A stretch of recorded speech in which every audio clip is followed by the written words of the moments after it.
Welcome, wanderers, to Widow Walsh's workshop. We're here on Widow Walsh's workshop. We'll whittle you what you want. Well, wanderers, it's been a while. Last time I saw you, I didn't have any of this. But things happen. We're back in the bus. What we got going on right now, it's a big day out here, is we are putting on the finished plywood on the walls. Now, it's quite a ordeal, so I will explain to you my process. So what I got here is 1/2 inch. I was gonna get Baltic birch, but for just a couple dollars more, I could get this maple, which I kind of like better. So, I mean, they're very similar, but, Widow Walsh is a former Vermonter, and so, I'm a little partial to the old maple. So anyway, we've got the maple ply going on here, and it's coming out pretty good. So what I've done is I get a control with my laser, okay? Now again, with a bus, you can't really, you can't put the laser on the plumb setting. You have to fix the laser, so it's just basically a fixed line.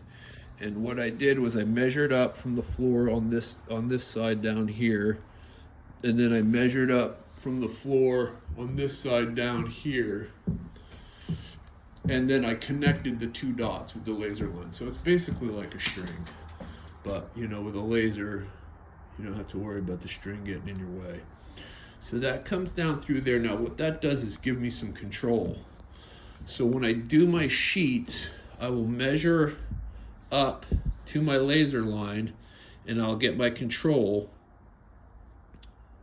and then I'll put a piece of blue tape and I'll scratch that line on my sheet.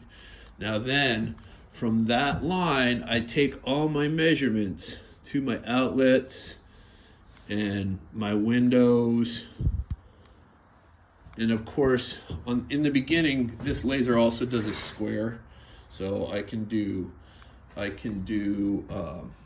let's see if I can turn it on. So if I put the square on, boom. So it shoots a square line as well. Where is it? Well, it's way the heck off somewhere in the distance, but like you see right there, that is a true square. That's a 90. So I did that on my first sheet.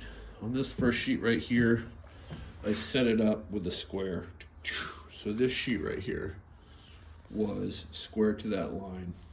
So then, in a perfect world, all these other sheets, if I butt them into each other, are going to be square as well. So I will, hold on, let me just turn this back off.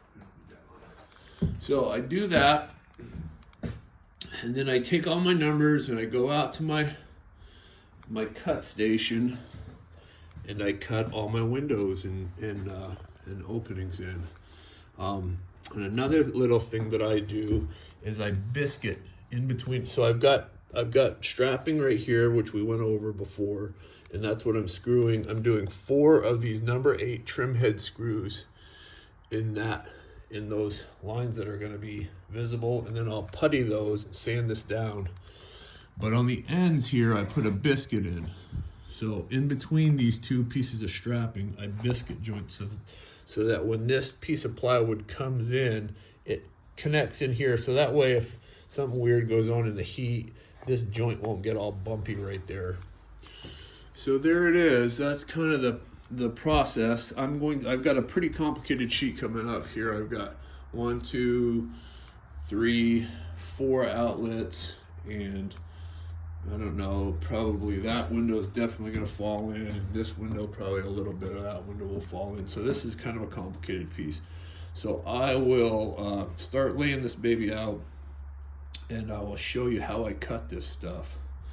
And the way I do that is I use these homemade Craig jigs right here, or not Craig jigs, what are those saws called? The track saws, the Fez tool.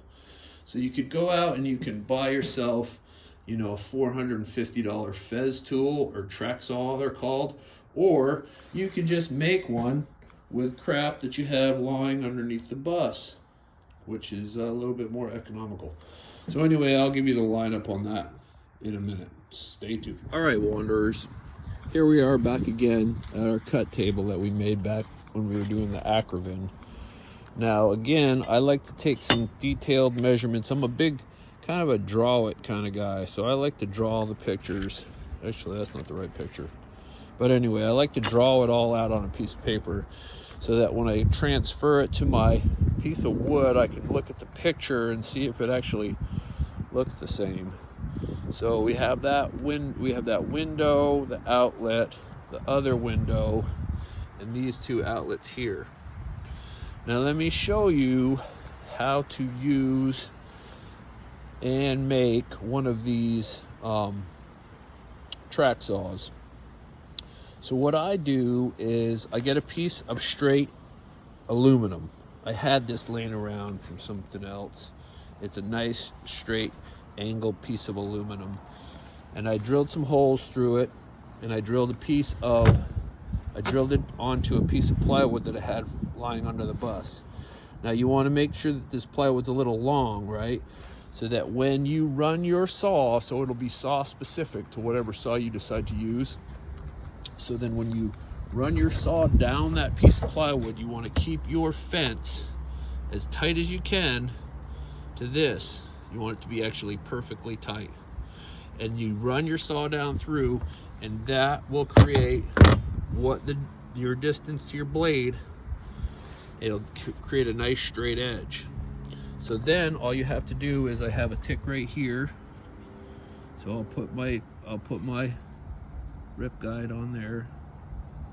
And then I have a tick down at the other end, and I'll put my rip guide on that, and I'll clamp that down and run that saw through there and make sure the depth is set deep enough to go through this board and this board. So that's what I've got going on here. And this is a nice trim blade, so I don't tear up my maple veneer. So that's the process when we go to cut these things out. Now I will set this track saw up for all my lines. I'll do this line, I'll do this line, and then I have a long one that I made that'll go the complete distance of this board, and I'll put that on there to do these lines right here. So I try to make them as precise as I possibly can. All right, there you go. Okay, Wanderers, here's another little gizmo we made up for this sheeting project. It's a template with this is the cutout for our outlets. And what I do is I clamp it down. I put some extension wings on it so that I don't screw into the finished plywood. Sometimes I can clamp it to the top of if they're up close, I can clamp it up there. Otherwise, I use these wings and I clamp it down on either side. And then I use this top bearing flush mount cutout router bit. And I pre-drill a hole, and then I drop my little bit down in there and just zippity-doo-dah. So far, so good.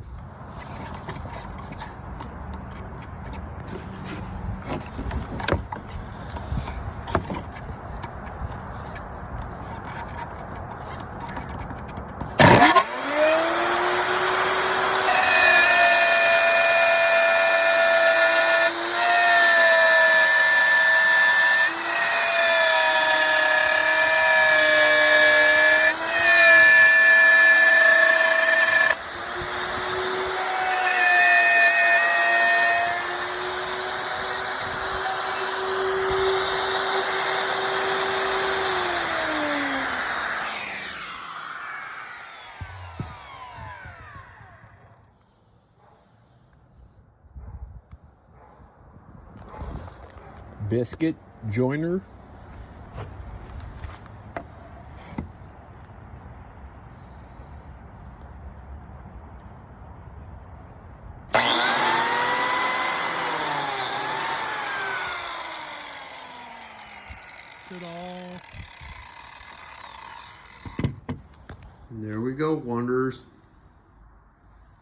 Fits like a glove.